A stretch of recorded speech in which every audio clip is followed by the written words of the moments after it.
सभापर्व भाग 40वा शिशुपाल वध पर्व. वैशंपायन सांगतात की तो राजांचा अफाट समुदाय पाहून जे अपमानामुळे क्रुद्ध झाले होते, जणू काही समुद्रात वादळापूर्वीचं वारं वाहत होतं. सृष्टीचा अंत होणार अशी अवस्था झालेली होती. ते पाहून युधिष्ठिर भीष्माला म्हणतात, अहो पितामह, तुम्ही तर बुद्धीचे सागर आहात. दुसरे इंद्रच आहात आमच्यासाठी, बृहस्पती आहात. आता मला सांगायचं आहे की हा खवळलेला क्षत्रियांचा समुद्र पाहता मी काय करावं ते समजण्याच्या क्षमतेतच राहिलेलो नाही आहे. कृपया मला अवगत करा की नेमकं मी काय करावं अशा परिस्थितीत. मला अशा परिस्थितीत माझा यज्ञ कसा काय यशस्वी करता येईल ते समजतच नाही आहे.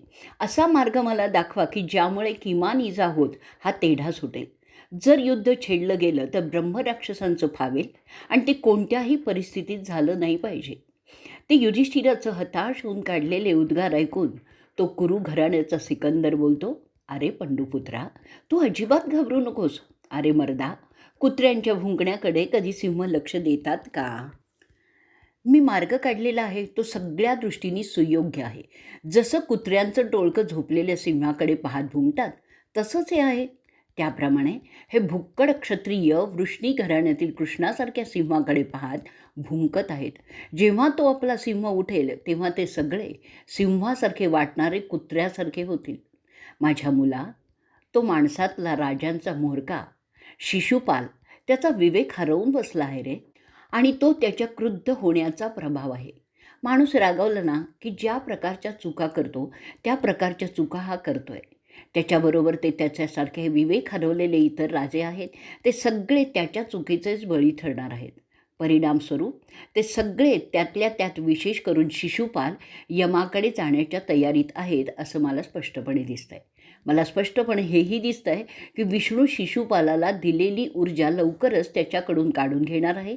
अरे माझ्या नातवा कुंतीपुत्रा, हे लक्षात घे की हा शिशुपाल, छेडीचा नरेश आणि त्याचे ऐकणारे सगळे राजे त्यांची बुद्धी वापरण्याचं बंद करून हे असं मूर्खपणाने वागत आहेत. त्यांचा काळ समीप आला आहे असंच दिसतंय. युधिष्ठिरा, कृष्ण सृष्टीतील जीव उत्पन्न करतो आणि नष्टसुद्धा करतो.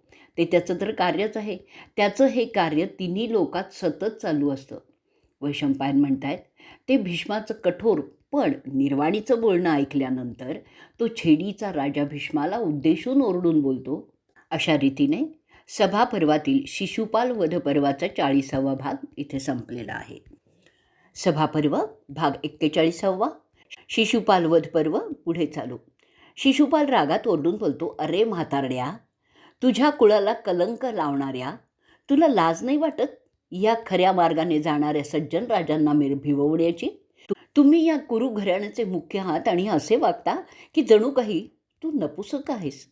त्यामुळे असा सल्ला तू तुझ्या नातवाला देत आहेस त्यात काही नवल नाही आहे.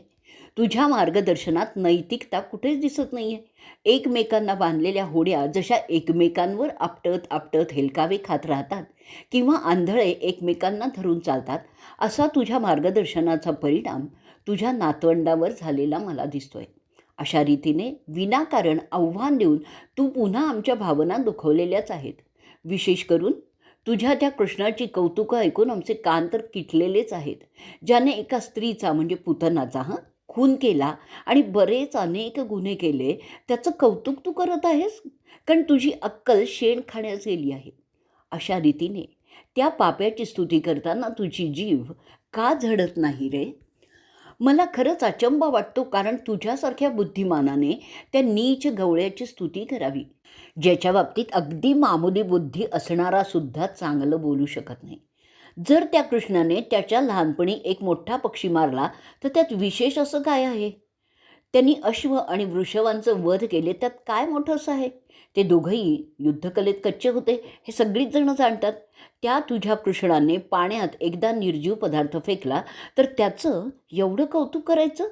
त्यांनी एक आठवडा तो गोवर्धन पर्वत उचलून धरला, त्यात विशेष काय आहे? तो एक छोटासा वारुळासारखा हलका आहे. तुझ्या कृष्णाने कंसाचं खाद्य त्याच्या परवानगीशिवाय खाल्लं, त्यात विशेष काय आहे? उलट त्यामुळे तुझा कृष्ण मोठा अनैतिक चोरटा इसम आहे हे सिद्ध होतं. दुसऱ्यांचं त्याच्या परवानगीशिवाय अपहार करणं कोणत्या रे नैतिक मूल्यात बसतं? त्यानंतर त्याचा कपट कारस्थानाने खून करणं हे तर मोठंच पाप त्यांनी केलं, तरी त्याचं कौतुक तुला आणि तुझ्या अक्कलशून्य पांडवांना का वाटतंय? तुझ्या सगळ्या आयुष्यात तू फक्त केवळ आणि केवळ अनैतिक कृत्य करण्यातच वेळ घालवलेला आहेस. तुला जाणकाराने जर शिकवलं नसेल, तर मी आत्ता तुला काय योग्य ते शिकवतो, ते तू समजून तुझ्या वर्तनात सुधारणा कर, असंही मी तुला सांगतो. सद्गुणी लोक कधीही शस्त्रांचा उपयोग स्त्री आणि ब्राह्मणांवर करत नाही. ज्याच्या कृपाप्रसादात राहतो त्याच्यावर वारही करत नाही. हे सगळं शहाणपण तू विसरलेलं आहेस. त्या नीच कृष्णाची तू माझ्यापुढे तोंड फाडून स्तुती करतोयस. त्याचं वय लहान असलं ना तरी तो महान आहे असं आम्हाला सांगतोस, याचं मला वैषम्य वाटतं आहे. नैतिकतेच्या सगळ्या तत्वांना तू झुगारून दिलेलं आहेस असं वाटतंय. त्या नीच कृष्णाची स्तुती करताना मला अक्कल नाही असं तू तू ओरडून सांगतोयस. तू कितीही अशा प्रकारे उलट्या प्रकारे प्रचार केला म्हणून काहीही बिघडत नाही. मंत्र उलटा वाचला तर त्याचा काहीही परिणाम होत नाही. जे खरं ते खरंच राहतं. म्हणून तू आणि तुझ्यासारख्या कितीही खोट्या गोष्टींचा खऱ्या म्हणून सांगितलात म्हणून त्यात काहीही फरक पडत नाही आहे. हे असं तुझं वर्तन नीचपणाचंच ठरतं. म्हणून मी विश्वासपूर्णपणे सांगतो की त्या कृष्णाच्या नादी लागलेले तुम्ही सगळीजणं अंधारात चाचपडत आहात. त्याबद्दल मला तिळमात्रही शंका नाही आहे. शहाणपणाच्या गोष्टी सांगणारे तुम्ही खऱ्या पुण्याच्या मार्गापासून दूर जात आहात. हे माझं हितकारक बोलणं जर तुम्ही समजून घ्याल तर तुमचं भलं होईल. तुझ्या पापकृत्याचा थोडासा मी पाढा वाचतो, म्हणजे तू किती पापी आहेस ते तरी समजेल. त्या काशीच्या राजकन्यांना तू भर सभेतून तुझ्या नालायक भावांसाठी पळवून आणलंस.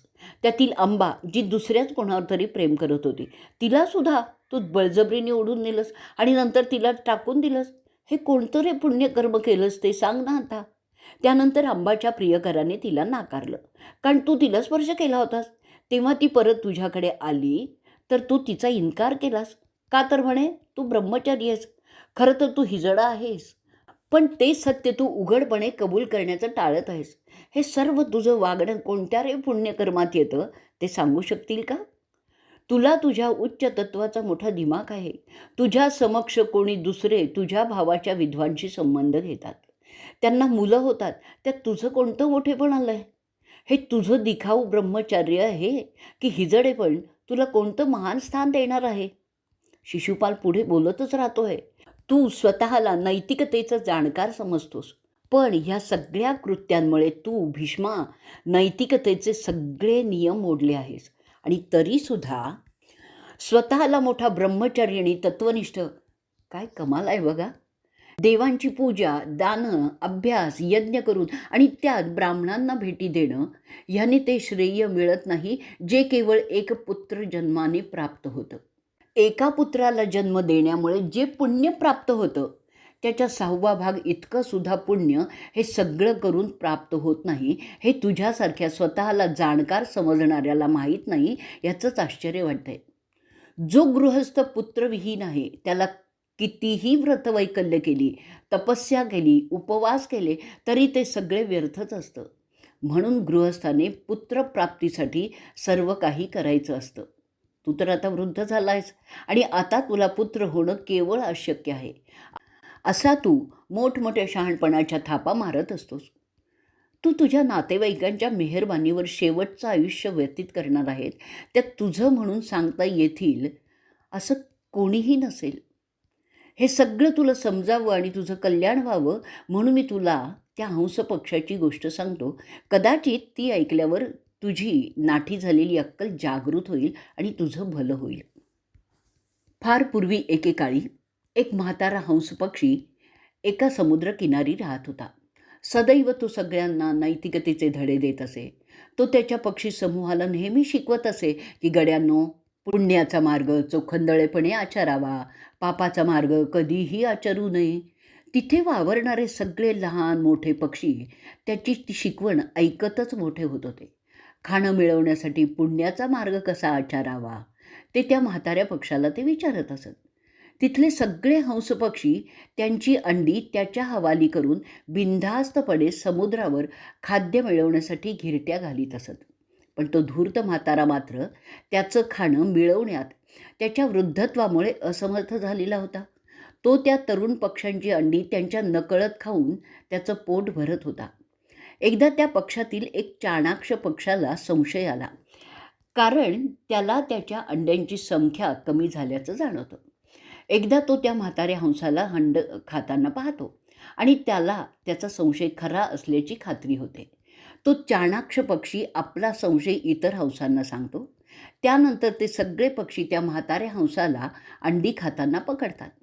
ते त्याला पकडतात आणि चोचीनी टोचून टोचून ठार मारतात. अरे कुरुवर्या, तुझी वागणूक नेमकी अशीच आहे जशी त्या म्हाताऱ्या हंसाची होती. कदाचित जेव्हा तुझ्या प्रिय पांडवांना तुझा दुटप्पी डाव लक्षात येईल तेव्हा ते सुद्धा तुला तसेच ठेचून ठेचून मारतील.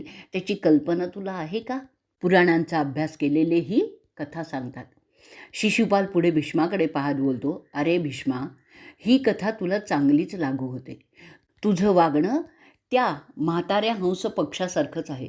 तोंडात एक वाणी आणि पोटात दुसरंच असतं तुझ्या. तू तुझ्या स्वार्थासाठी तुझ्या पांडवांची भविष्याची फळं अंडी खात आहेस. अशा रीतीने सभापर्वातील शिशुपाल वध पर्वाचा 41वा भाग इथे संपलेला आहे. सभापर्व भाग 42 शिशुपाल वध पर्व पुढे चालू.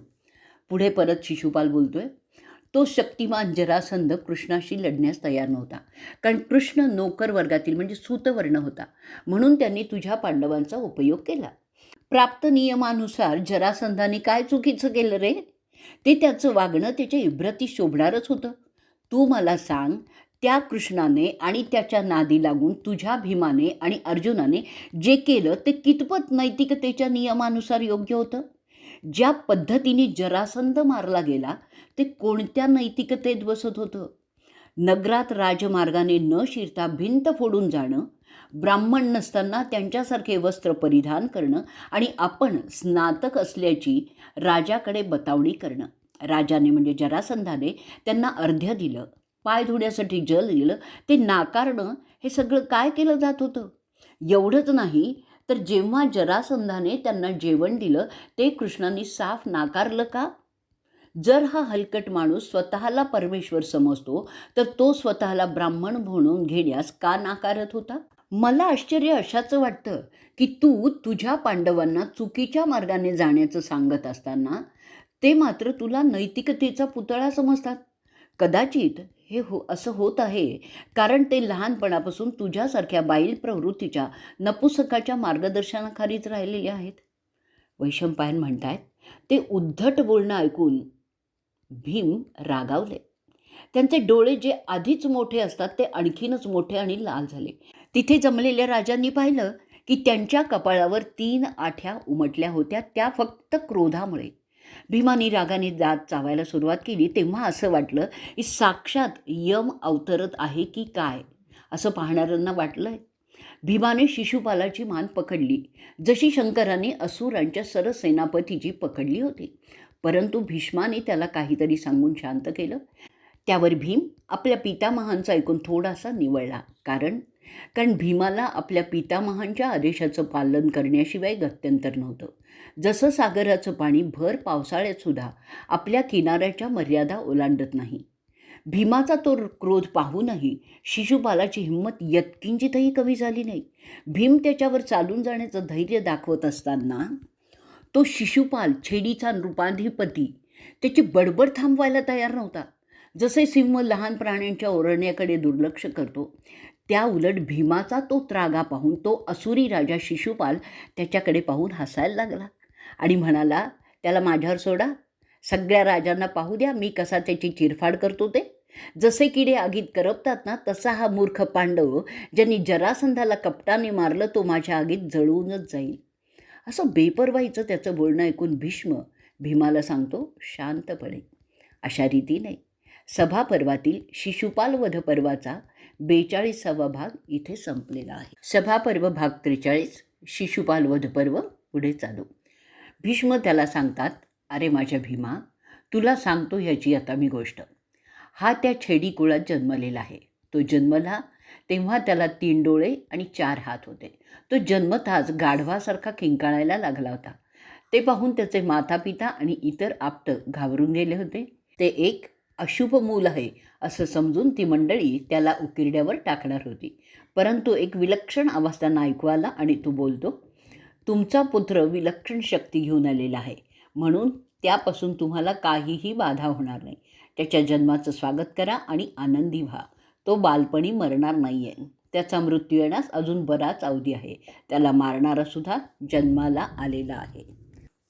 ते ऐकल्यावर त्याची आई विचारते त्या अद्भुत आवाजाला, माझ्यावर कृपा करा आणि त्याला संरक्षण द्या.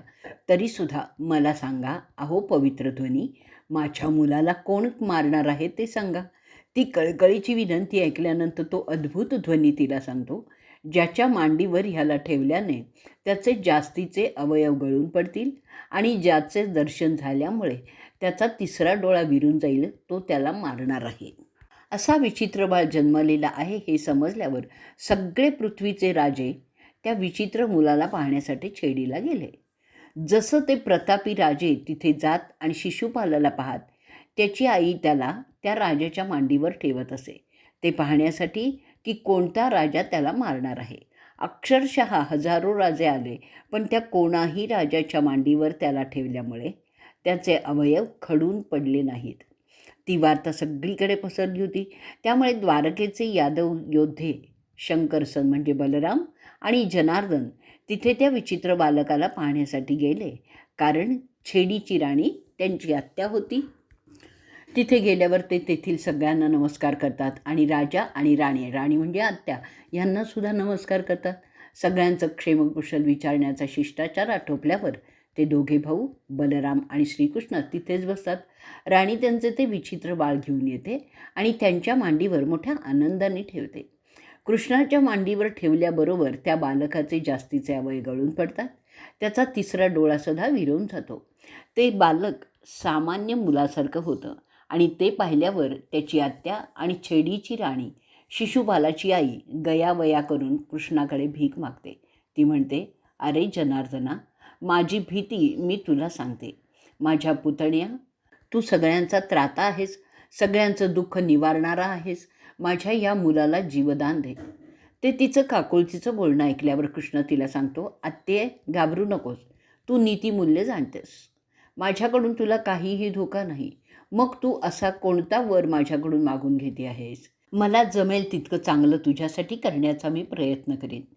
ते आश्वासन ऐकल्यावर कृष्णाची आत्या आणि त्या शिशुपालाची माता त्याला सांगते, की तिच्या मुलाचे अपराध तू माफ करशील असं आश्वासन मी मागते.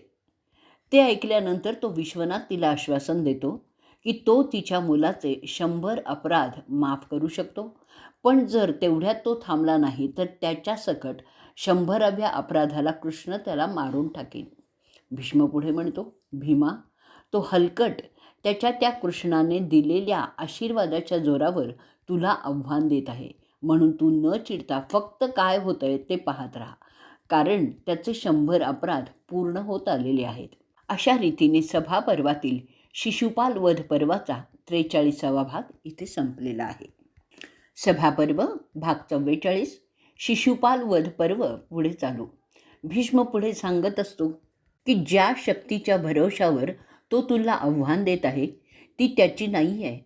तू जरी अथक शक्ती असलेला असलास तरी त्याची शक्ती कृष्णाने दिलेली आहे आणि म्हणून आपण तिच्याशी लढायचं नाही. कृष्णसुद्धा त्याला बडबडण्यापासून अडवत नाही, कारण त्याची 100 पापं पूर्ण होण्याची तो वाट पाहत आहे. त्याला जे काही बडबडायचं आहे ते बडबडू दे.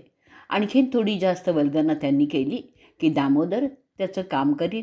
आपल्याला त्यासाठी चिडण्याची सुद्धा आवश्यकता नाही.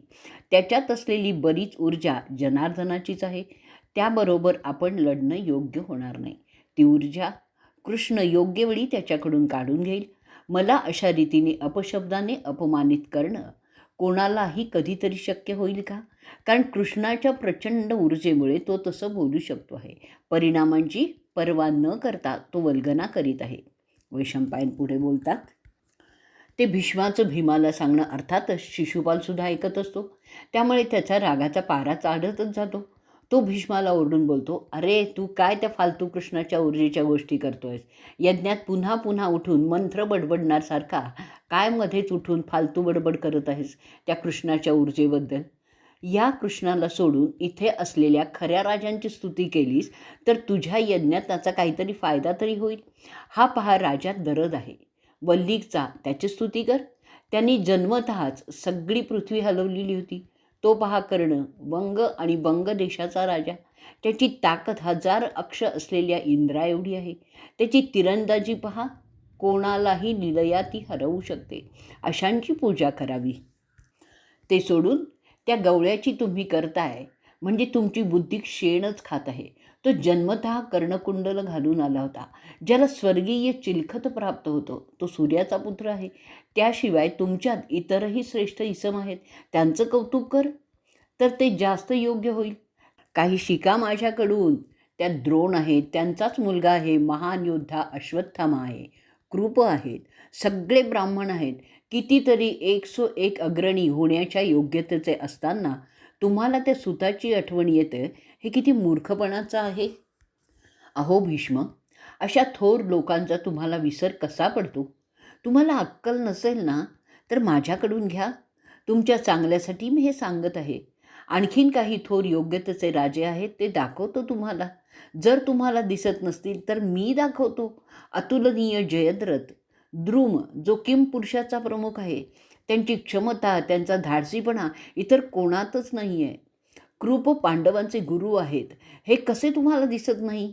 यापैकी कोणाचीही बरोबरी करण्याची लायकी आहे का त्या तुमच्या कृष्णात? भीष्मक, दंतवक्र, भागदत्त जो त्यांच्या असंख्य यज्ञासाठी ख्यातनाम आहे. जयत्सेन, विराट, द्रुपद, शकुनी, बृहद्वल, विंद, अनुविंद, अवंत पांड्य, श्वेत उत्तम, श्रीमंत शंख्य, अभिमानी वृषसेन, बलवान एकलव्य, महारथी कलिंग असे कितीतरी असताना त्या कृष्णातच काय तुमचं अडकतं आहे ते समजणं मला मुश्किल झालेलं आहे. मी तुमच्या भल्यासाठी आणि तुमचा यज्ञ उत्तम व्हावा म्हणून हे सगळं तुमचा एक हितचिंतक म्हणून सांगत आहे. कृष्णाची योजना केल्यामुळे कदाचित तुमचा यज्ञ फसू शकतो, हे तुम्हाला समजत नाही आहे. हे तुमच्या अक्कलशून्यपणाचंच द्योतक आहे. ज्याचं करावं भलं तो म्हणतो माझंच खरं, अशीच तुमची गत झालेली आहे. अहो केव्हा तुम्हाला अक्कल येणार? तुला शल्य दिसत नाही आहे का? त्यांच्यासारखा दुसरा राजा या पृथ्वीतला झालेला नाही आहे. मला आता असं वाटायला लागलं आहे की अरे भीष्मा, तू जुन्या लोकांकडून काही शहाणपण घ्यायला विसरला आहेस की काय? तुला कदाचित माहिती नसेल की स्वतःची किंवा दुसऱ्याची स्तुती करणं किंवा टीका करणं असे दोनही प्रतिष्ठित माणसं करीत नाहीत. तुझं आत्ताचं वागणं बघ, कोणीही इथे उपस्थित असलेलं राज्य मान्यच करणार नाही. कृष्णाचं कौतुक तू करतोयस ते केवळ अज्ञानातून होत आहे. जर थोडी अक्कल असती ना तर अशा प्रकारे त्या मूर्खाचं कौतुक तू कधीच केलं नसतंस. तुझ्या मताशी सगळ्यांनी सहमत असलंच पाहिजे असा तुझा आग्रह तरी का आहे रे? तो भोज लोकातील गवळी आहे, त्याचं कौतुक राजांच्या समाजात करणं कितपत योग्य होईल हा प्रश्न पडतो. तुम्ही राजघराण्याचे असूनही हे करत आहात, हे तुझ्या खऱ्या स्वभावात बसतं का? तुला माहीत आहे का रे? तिथे एक छोटा पक्षी आहे, त्याला भुलिंगा असं म्हणतात, जो सिंहाच्या दातात अडकलेलं मांस उचकटून काढून खातो. त्यावेळी तो सिंह त्याचा जबडा उघडा ठेवतो. त्या सिंहाने मनात आणलं तर तो त्या पक्षाला गिळू शकतो, पण तो तसं करत नाही. हे योग्य आहे इथे. तो राजाचा समस्त समाज हा त्या तोंड उघडं ठेवून भुलिंगाला खाऊ देणाऱ्या सिंहासारखा असतो. पण जर त्या राजे लोकांच्या समाजाने तुला खाऊन टाकायचं ठरवलं तर तू क्षणभरसुद्धा टिकणार नाहीस. तू त्या पक्षासारखाच आहेस, ज्याचं खायचं त्यालाच टोचायचं असं तुझं वागणं आहे. त्याच्या सहनशीलतेचा आणि प्रेमळपणाचा तू असं वागून गैरफायदाच घेत आहेस. तुम्ही सदैव त्या राजघराण्यांच्या मताविरुद्ध वागत असता. असा विश्वासघातकीपणा इतरत्र सापडतच नाही. वैशंपायन पुढे म्हणतायत, छेडीच्या राजाचे असे मनाला सतत टोचणारे शब्द ऐकून भीष्म त्याला विचारतो, खरोखरच का रे आम्ही या राजांच्या मेहरबानीवर अवलंबून आहोत? असा प्रश्न विचारल्यानंतर तो महारथी भीष्म म्हणतो, मला वाटतं ह्यातील एकही राजा त्या लायकीचा नाही आहे. ते राजे गवतासारखे आहेत माझ्यासाठी. ते ऐकून त्या जमलेल्या राज्यात संतापाची लाट उठली. त्यातील काही उठून उभे राहिले, इतर काही भीष्मांशी वाद करायला लागले. त्यातील काही जे उत्तम धनुर्धर होते भीष्माबद्दल बोलले की हा आता म्हातारा झालेला आहे, पण म्हणून त्यांनी असं उर्मटपणे बोलणं योग्य नाही. त्याला माफ करता येणार नाही. त्याला शिकारीत जसं आपण प्राणी मारतो तसंच ठार मारलं पाहिजे. आपली तुलना हा म्हातारा गवताशी करतोय, म्हणून त्यालाच गवतात घालून ठार जाळून टाकलं पाहिजे. त्या क्षत्रियांची प्रतिक्रिया लक्षात आल्यावर भीष्म त्या सगळ्यांना उद्देशून बोलायला उभा राहतो. ऐका पाहुण्यांनो, हे केवळ वक्तव्य चालू आहे. शब्दच लावायचे असतात, तिथे कृती करायचीच नसते. म्हणून उगीचच भावून होऊ नका. फक्त ऐका काय बोलणं होत आहे ते, आणि नंतर पहा काय होतंय ते. त्यानंतर ठरवा माझं काय करायचं. प्राण्यांसारखं ठार मारायचं का गवतात जाळायचं, असं पहा. हा वाद ज्या गोविंदाच्या अग्रणी नेमण्यामुळे सुरू झाला आहे त्यालाच आपण बोलवू, म्हणजे तोच काय ते ठरवेल. जो कधीच हरत नाही आणि ज्याची आपण सगळेच पूजा करतो तो माधव, ज्याचा रंग सावळा आहे, जो सुदर्शन चक्र आणि गदा वापरतो, जो मृत्यू देतो आणि जन्माला सुद्धा घालतो, जो माणसात आणि देवात सारखाच मिसळतो, त्यालाच विचारू काय करावं. अशा रीतीने सभापर्वातील शिशुपाल वध पर्वाचा 44वा भाग इथे संपलेला आहे. सभापर्व भाग 45, शिशुपाल वधपर्व संपलं. वैशंपायन पुढे सांगतात ते आवाहन ऐकल्यानंतर छेडीचा राजा शिशुपाल उत्तेजित होतो आणि म्हणतो, चला येऊ द्या त्या गवळ्याला. त्याला आता मी दाखवीन त्याची काय लायकी आहे ते. पुढे तो अविवेकी छेडीचा राजा वल्गना करतो की तो कृष्णाबरोबर सगळ्या पांडवांचा सुद्धा नाश करेल. तो पुढे म्हणतो, कारण की त्या पांडवांनी सुद्धा इथे जमलेल्या समस्त क्षत्रियांचा अपमान केलेला आहे, म्हणून त्यांना हा यज्ञ करण्याचा अधिकारच उरलेला नाही आहे. त्या प्रित्यर्थ त्यांचा विनाश क्रमप्राप्त आहे असं माझं मत आहे. त्या कृष्णाची ते त्यांच्या बालिशपणामुळे पूजा करीत आहे, म्हणून ते केवळ दास बनण्याच्याच योग्यतेचे आहेत. त्यांना राजांचे विधी करण्याचा अधिकारच नाही आहे, म्हणून त्यांनी आपली मर्यादा ओलांडलेली आहे. अशांनाच जगण्याचा सुद्धा अधिकार नसतो. त्याचा मृत्यू माझ्या हस्ते होणार आहे हे विधी लिखित आहे, ते होणारच आहे, असं बोलत तो शिशुपाल जोरजोराने ओरडत कृष्णाला आव्हान देऊ लागला. कृष्ण त्यानंतर उठला आणि सगळ्या उपस्थित पाहुण्या राजांना उद्देशून सांगायला लागला, अहो राजांनो, हा बुद्धिभ्रष्ट झालेला नीचकर्मा सतवत घराण्यातील स्त्रीचा पुत्र आहे. त्याच्या या वागण्यावरून तुम्ही समजून घ्या की हा तुम्हा सगळ्यांचा शत्रू आहे.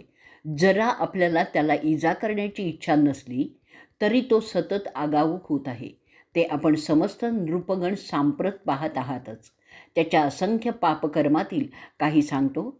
आम्ही प्राग ज्योतिष नगरीस गेलो होतो. ते समजल्यावर आमच्या द्वारकेवर चालून गेला आणि ती जाळून टाकली.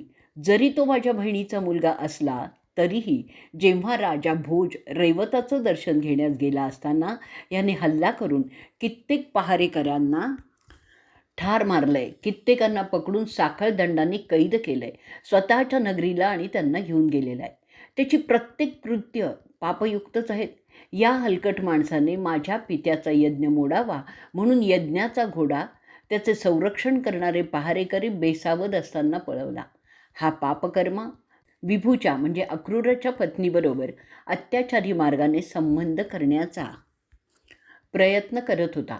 जेव्हा द्वारका जाळल्यावर तो सौरवाकडे परतत होता, राजा कुरुशाचं सोंग घेऊन हा त्याच्या मामाला बर्बाद करून राहिलेला होता. ह्याने भद्राला सुद्धा नाडलेलं आहे.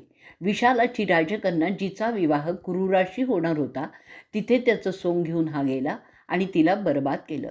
मी त्याची अनेक पापं शांतपणे सहन करत होतो, कारण मी त्याच्या मातेला असं आश्वासन दिलेलं आहे. मला ह्याचं चांगलं वाटतं आहे की ह्या सगळ्या गोष्टी आज या यज्ञाच्या निमित्ताने इथे तुम्हा सगळ्या राजांच्या समक्ष होत आहे. तुम्हा सगळ्यांना तो माझा किती द्वेष करतो आहे हे प्रत्यक्ष पाहण्यास मिळत आहे. तुम्हाला त्याने माझ्या पाठीत वार करण्याची एकही संधी सोडलेली नाही, हे सुद्धा दिसत आहे. त्याचा हा अतिरेकी अहंकार कोणालाही विघ्न करू शकतो आणि म्हणूनच त्याचा वध करण्याशिवाय मला दुसरा मार्ग दिसत नाही. तसं पाहता त्यांनी मला आव्हान दिलेलं आहेच आहे. तेव्हा त्याच जर मी त्याचा वध केला तर त्याबद्दल कोणाला काही आक्षेप आहे का ते सांगा. त्याने केलेल्या अशा सगळ्या पापांना मी आता क्षमा करू शकणार नाही. त्याला मी एक त्वरित मृत्यू देणार आहे. ह्या मूर्खाला रुक्मिणी पाहिजे होती, परंतु त्याला ती मिळाली नाही, जसे अयोग्याला वेदाचं ज्ञान प्राप्त होत नाही. वैशंपायन पुढे सांगतायत, वासुदेवाचे ते शब्द ऐकताच त्या सभेत उपस्थित असलेले सगळे राजे शिशुपालाला दोष द्यायला लागतात. ते पाहून उन्मत्त झालेला तो छेडीचा राजा कृष्णाचं ते सांगणं हसण्यावारी नेऊन त्या सगळ्या राजांना आणि कृष्णांना सांगतो, अरे कृष्णा, तुला लाज नाही वाटत का रे, की तुझ्या बायकोचे आणि माझे अनैतिक संबंध होते हे ह्या समस्त प्रतिष्ठित राजांना सांगताना? एक गोष्ट लक्षात ठेव की तू रागाच्या भरात अथवा एरवीच्या परिस्थितीतही तू माझं काहीही वाकडं करू शकत नाहीस. अशा रीतीने तो पापकर्मी शिशुपाल बोलत असताना कृष्णाला त्याचं सुदर्शन चक्र आठवतं, ज्याच्यापुढे काहीही टिकत नाही. मोठमोठे असुर त्यापुढे टिकू शकलेले नव्हते. त्या चक्राची आठवण होताच ते महाप्रतापी सुदर्शन चक्र त्याच्या बोटावर आलं आणि गरागरा फिरायला लागलं. त्याबरोबर तो भगवान त्या राजसभेला उद्देशून बोलतो, ऐका पृथ्वीच्या राजांनो, मला माफ करा. ह्याच्या आईला दिलेल्या शब्दाप्रमाणे मी त्याला त्याची 100 पापं माफ केलेली आहेत आणि आता त्याला माफ करण्याचं मला कारण उरलेलंही नाही आहे. अशासाठी की त्यांनी आत्ता रुक्मिणीबद्दलचं बोलून 101 पाप केलेलं आहे. विधिलिखिताप्रमाणे ह्याचा मृत्यू माझ्या हाती आहे आणि म्हणून मी आता तुम्हा सगळ्यांच्या समक्ष त्याला यमाकडे पाठवणार आहे. एवढं बोलल्यावर ते प्रभावी चक्र कृष्णाच्या बोटावरून निघतं आणि क्षणात शिशुपालाच्या मानेला लागतं. त्याचं शिर त्याच्या धडापासून वेगळं होऊन खाली पडतं. शिशुपाल एखाद्या प्रचंड वृक्ष कोसळावा तसा जमिनीवर कोसळतो. त्या धडातून आणि शिरातून ते राजे पाहतात की काही प्रचंड ऊर्जेचा स्रोत बाहेर पडू लागतो आणि तो कृष्णाच्या पायाकडून त्याच्या शरीरात घुसताना ते पाहतात. तो चमत्कार पाहून ते सर्व राजे स्तिमित होतात. त्या प्रसंगी जरी आकाशात ढगं नव्हती तरीही पाऊस पडायला लागला. ढगांचा गडगडाट असा झाला की पृथ्वी थरकापून गेली. बरेच राजे ते पाहून कृष्णाकडे आश्चर्याने अवाक होऊन पाहतच राहिले. काही त्यांचे हात चोळत बसले, काही दातोठ चावत होते. त्याचप्रमाणे असंही खूप होतं की त्यांनी कृष्णाच्या सामर्थ्याची वाहवाही केली. त्यातील जे वृष्णी कुळातील होते ते खुश झालेले दिसत होते. काही वेळ रागावलेले दिसले तर काही गप्प बसलेले दिसले. निरनिराळ्या राजांच्या प्रतिक्रिया विविधच होत्या. तिथे उपस्थित असलेले ऋषी कृष्णाचं गुणगान करू लागले. काही सात्विक प्रवृत्तीचे राजे कृष्णाचं सामर्थ्य पाहून प्रसन्न झालेले दिसले.